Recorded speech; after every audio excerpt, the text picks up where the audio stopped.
খেলবো হোলি রং দেব না তাই কখনো হয়। খেলবো হোলি রং দেব না তাই কখনো হয়। এসো এসো বাইরে এসো ভয় পেও না ভাই, এসেছে হোলি এসেছে, এসেছে হোলি এসেছে, এসেছে হোলি এসেছে, এসেছে হোলি এসেছে। খেলবো হোলি রং দেব না তাই কখনো হয়।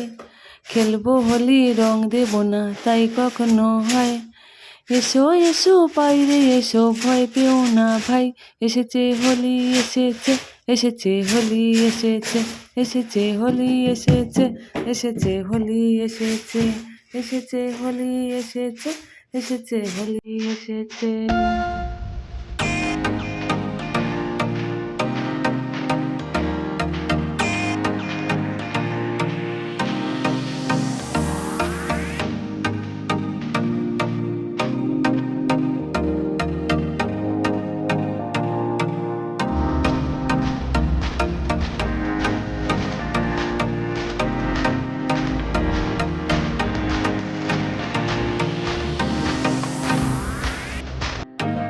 নমস্কার বন্ধুরা, শুভ হ্যাপি হোলি। সবাইকে ভালোবাসা জানিয়ে বড়দের প্রণাম আর ছোটদের ভালোবাসা জানিয়ে আমার ছোট্ট একটা ভিডিও নিয়ে চলে আসলাম। আপনারা ভিডিওটা প্রথম থেকে শেষ পর্যন্ত দেখবেন। শুরুতে একটা করে লাইক দিয়ে দেবেন। যারা এখনও লাইকটা দেননি প্লিজ লাইকটা দিয়ে দিন। যারা নতুন বন্ধুরা সবাই সাবস্ক্রাইব করে আমার পাশে থাকবেন। দেখুন আমরা এখানে রং মাখছি, আমার দেওর যা এবং আমার বর এবং আমার নন্দাই সবাই মিলে। এবারে আমি একটা সুন্দর রেসিপি তৈরি করব। যেহেতু আজকের কৃষ্ণের দোলযাত্রা উপলক্ষে আজ তৈরি করছি সুন্দর একটা গুজিয়া রেসিপি।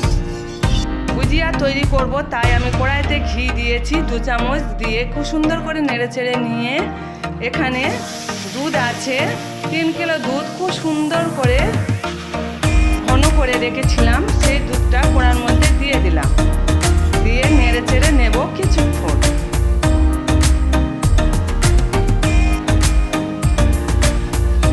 দেখুন বন্ধুরা, এর যে দুধটা আমাদের নিজের গরুর দুধ, খুব সুন্দর দুধ।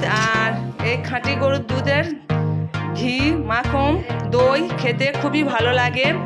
এইখানে আমি 2টো এলাচ মুখটা শুধু ফাটিয়ে দিয়ে দিলাম, দিয়ে খুব সুন্দর করে নেড়ে চেড়ে নেব। আমাদের এখানে মাটির উনানে বেশিরভাগ রান্না হয়।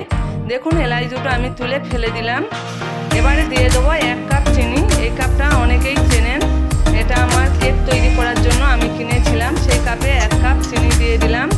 দুধটা একদমই ঘন হয়ে গেছে, খুব সুন্দর ক্ষীরের মতন হয়ে গেছে, সেন্টটা খুব সুন্দর উড়েছে। দুর্দান্ত এলাচ দিয়েছি, এলাচ দুধের মধ্যে দিলে সেন্টটা খুবই সুন্দর হয়। দেখুন খুব সুন্দর হয়ে গেছে। একটু ঘন হয়ে গেছিলো, কিন্তু চিনি দেওয়ার কারণে একটু পাতলা হয়ে গেছে। আরও কিছুক্ষণ ফুটিয়ে নিয়ে ঘন করে নিয়েছি। এবারে দিয়েছি গুঁড়ো দুধ দিয়েছি 1 কাপ, দিয়ে বারে বারে নাড়তে হবে। আর খুন্তিটা আমি এরকম নিয়েছি, এই রকম খুন্তি দিয়ে নাড়লে খুব সুন্দরভাবে গুলে যাবে দুধটা, খুব সুন্দরভাবে। আর নাড়তে নাড়তে দুধটা খুব সুন্দরভাবে মিশে যাবে। আর গুঁড়ো দুধটা আমি একবারে দেব না, বারে বারে অল্প অল্প করে দেব আর নাড়তে থাকবো। আর এই সময় উনুনের জ্বালানটা কমিয়ে দিতে হবে, গ্যাসের আঁচটা কমিয়ে দিতে হবে। আপনারা যদি গ্যাসে তৈরি করেন গ্যাসের আঁচটা কমিয়ে দেবেন। আর হালকা আঁচে এইভাবে দিয়ে নেড়ে চেড়ে নেব। দেখুন আমার 1 কাপ দুধ দেওয়া হয়ে গেছে। এবারে আস্তে আস্তে নেড়ে চেড়ে নেব। দেখুন এটা আশেপাশে খুব সুন্দর করে কড়ার গায়ে থেকে যদি আমরা নেড়ে চেড়ে নিই তাহলে নষ্টটা কম হবে। আর এই গুজিয়াগুলো খেতে খুব টেস্ট হয়। ঘরের খাঁটি দুধের গুজিয়া খুব সুন্দর টেস্ট হয়।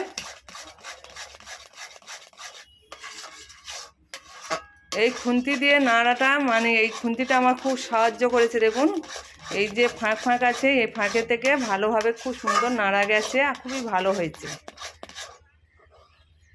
এই দেখুন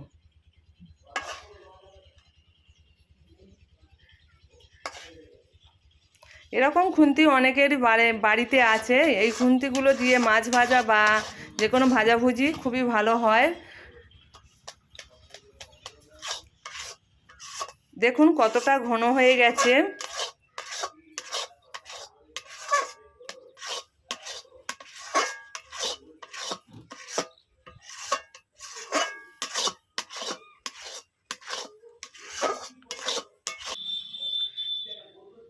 কিছুক্ষণ নেড়ে চেড়ে নিয়েছি, একদমই ঘন হয়ে গেছে। এবারে আরও 1 চামচ ঘি আমি দিয়ে দিলাম, দিয়ে চতুর্দিক থেকে নেড়ে এক জায়গা করে নেব।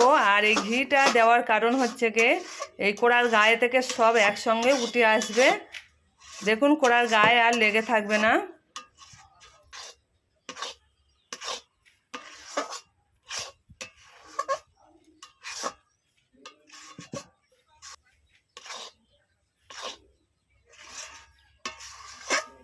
গুজিয়াগুলো আমার মানে ডোটা তৈরি হয়ে গেছে, গুজিয়ার ডো তৈরি হয়ে গেছে দেখুন একদমই।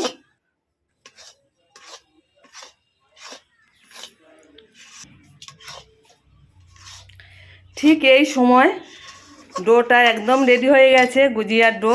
দেখুন এবারে আমি একটা কড়াটা নামিয়ে নিয়েছি। আর কড়াটা নামিয়ে নিয়ে আরও কিছুক্ষণ কড়ার মধ্যে যেমন সন্দেশ করে ওইভাবে আরেকটু আমি নেড়ে চেড়ে নেব। আর 1 চামচ প্লেটে ঘি দিয়েছি, 1 চামচ বলতে অল্প পরিমাণ দিয়েছি। এবারে গুজিয়ার ডোটা আমি তুলে নিলাম প্লেটের মধ্যে। এটা ক্ষীরও বলা চলে। খুব সুন্দর করে প্লেটের মধ্যে আমি একটু ছড়িয়ে দেব, তাহলে তাড়াতাড়ি ঠান্ডা হয়ে যাবে।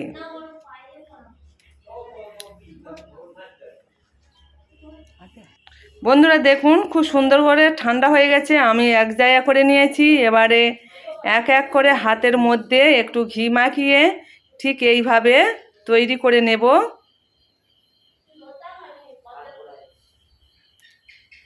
এগুলো দেখে দেখে নিলে তৈরি করতে পারবে, খুব সহজ পদ্ধতিতে তৈরি করা যায়।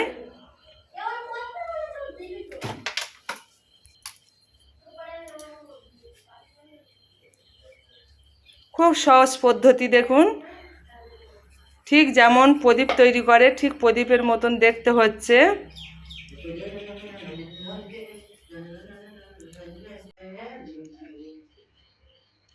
এইভাবে সব গজিয়াগুলো আমি তৈরি করে নেব।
বন্ধুরা দেখুন, গুজিয়াগুলো আমার সব রেডি হয়ে গেছে, খুব সুন্দর দেখতে হয়েছে, খেতেও ইচ্ছা হচ্ছে।